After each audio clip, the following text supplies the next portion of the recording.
शक्ति कपूर को कौन नहीं जानता, फेमस बॉलीवुड एक्टर और श्रद्धा कपूर के पापा, जिन्होंने विलन से लेकर कॉमेडी तक हर तरह के रोल्स किए हैं।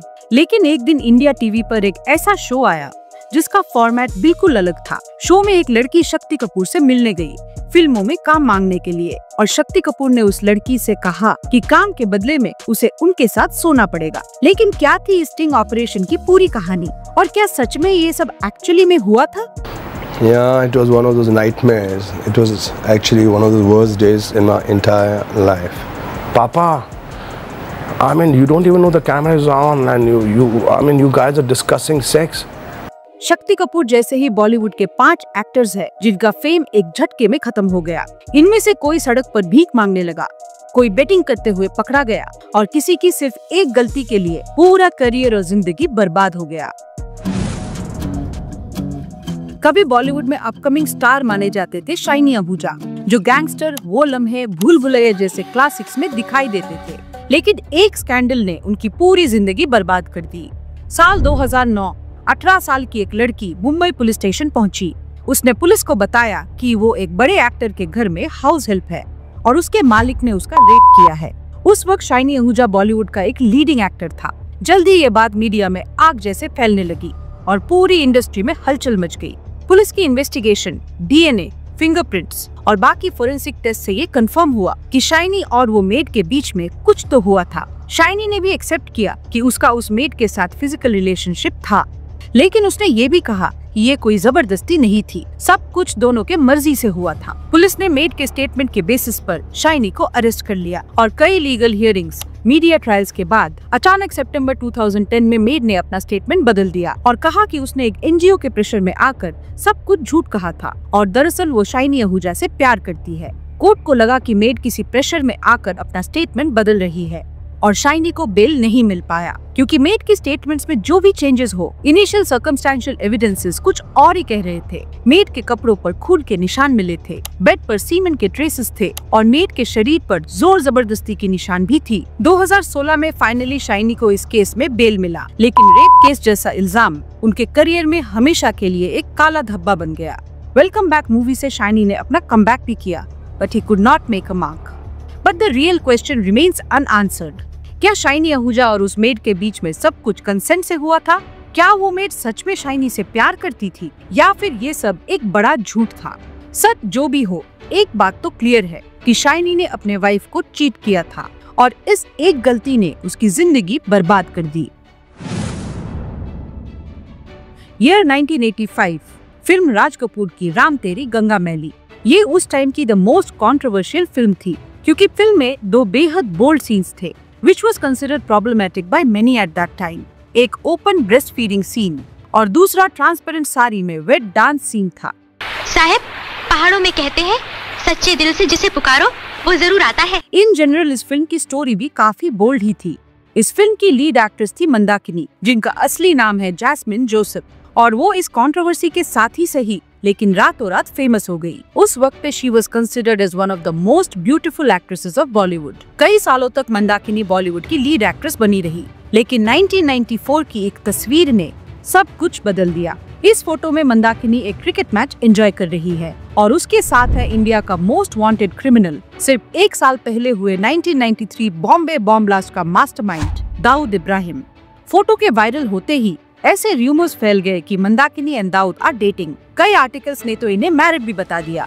मंदाकिनी ने सारे रूमर्स को डिनाई किए, लेकिन उसका फिल्मी करियर खत्म हो गया, क्योंकि इसके बाद बॉलीवुड में कोई मंदाकिनी को काम देने के लिए तैयार ही नहीं था। किसी को भी दाऊद के साथ अपना नाम नहीं जोड़ना था। मंदाकिनी की लास्ट फिल्म जोरदार 1996 में शूट हुई थी और इसकी रिलीज 8 सालों तक डिले होने की वजह से ये बिल्कुल फ्लॉप रही और मंदाकिनी एक सक्सेसफुल एक्ट्रेस से सिर्फ एक फोटो बनकर रह गई। कई सालों बाद कुछ न्यूज आर्टिकल से पता चला कि मंदाकिनी ने एक बुद्धिस्ट मॉन्क से शादी कर ली और उन्हें 2 बच्चे भी हैं। इंडियन रेसलर दारा सिंह जी को कौन नहीं जानता। उनके बेटे हैं विंदु दारा सिंह। विंदु दारा सिंह भी एक वेल नोन फेस था, जिन्हें तुम सबने कहीं ना कहीं जरूर देखा होगा। ये कई मूवीज में मेनली साइड रोल्स में दिखते थे। द इनक्रेडिबल्स की हिंदी डब में भी अपनी वॉइस दी थी और 2010 के बिग बॉस में भी शामिल हुए थे। विंदु दारा सिंह का करियर कुछ खास नहीं था, लेकिन ठीक ठाक चल रहा था जब एक स्कैंडल ने सब कुछ बर्बाद कर दिया। इस कंट्रोवर्सी ने न सिर्फ बिंदु का करियर बल्कि आईपीएल की क्रेडिबिलिटी पर भी क्वेश्चन उठाया। बात है 2013 की, जब आईपीएल का मैच चल रहा था और पुलिस ने मैच फिक्सिंग के केस में राजस्थान रॉयल्स के प्लेयर्स श्रीशांत, अजित और अंकित चौहान को पकड़ा था। क्रिकेटर्स के साथ पुलिस ने एक बॉलीवुड के बड़े एक्टर को भी अरेस्ट किया था और वो एक्टर था बिंदु दारा सिंह। बिंदु ने पुलिस को बताया कि उसने बीसीसीआई के चीफ एन श्रीनिवासन के सन इन लॉ गुरुनाथ मय्यप्पन के बिहाफ में बेटिंग की थी। और सिर्फ यही नहीं, बिंदु ने एक और शॉकिंग स्टेटमेंट दिया कि आईपीएल 100% फिक्स्ड है। बिंदु ने ये भी कहा कि आईपीएल में सबसे ज्यादा बेटिंग विजय माल्या जैसे लोग करते हैं। बस ऐसे स्टेटमेंट्स के बाद बिंदु का करियर खत्म हो गया। वो मीडिया से गायब हो गया और किसी इवेंट में नजर नहीं आया। साल 2008, फिल्म फैशन, ये फिल्म और उसकी म्यूजिक काफी हिट हुई थी। फिल्म में कंगना का कैरेक्टर सोनाली नाम का एक सुपर मॉडल जो फैशन इंडस्ट्री के टॉप में थी और उसके ड्रग एडिक्शन के प्रॉब्लम ने उसकी पूरी जिंदगी बर्बाद कर दी। एक्चुअली ये कैरेक्टर एक रियल लाइफ सुपर मॉडल के जिंदगी से इंस्पायर्ड था। Geetanjali Nagpal, once a top supermodel, was found begging on the streets of Delhi.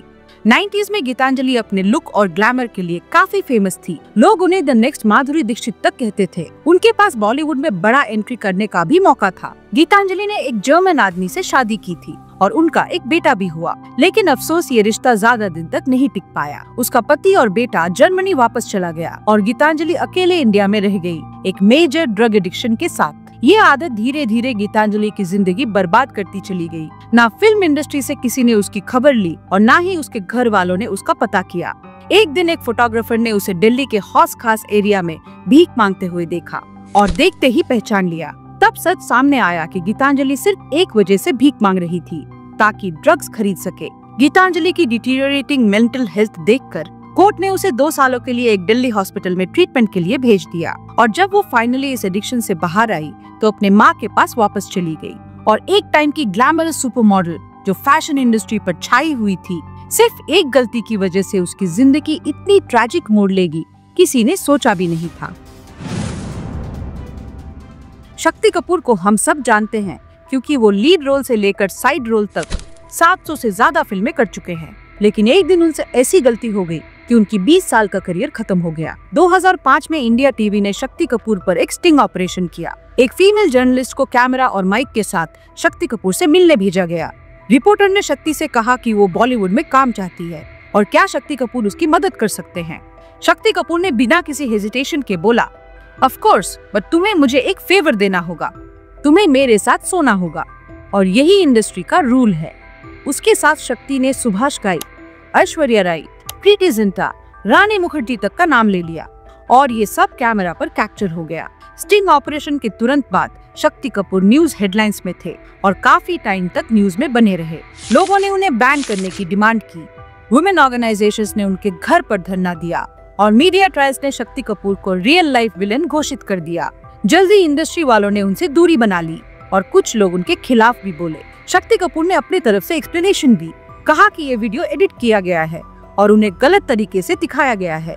उन्होंने ये भी क्लेम किया कि इंटरव्यू उन्होंने दबाव में आकर दिया था और रिपोर्टर ने ऐसी धमकी दी थी कि अगर शक्ति कपूर होटल में नहीं आए तो वो सुसाइड कर लेगी। ये सारे एक्सक्यूजेस किसी ने भी नहीं माना क्योंकि जब इस पूरे इंसिडेंट की फॉर्मल इन्वेस्टिगेशन हुई तो कोई एविडेंस नहीं मिला कि ये वीडियो डॉक्टर्ड था। आज भी वो कई छोटे मोटे रोल्स में नजर आते हैं, लेकिन शक्ति कपूर का फ्लरिशिंग करियर पूरी तरीके से खत्म हो गया। I won't deny the fact. I'll tell my wife कि मैं भगवान नहीं हूँ, मेरी भी नीयत खराब हो सकती है। मैं तो खुला बोल रहा हूँ, वो इंसान ही नहीं है, वो आदमी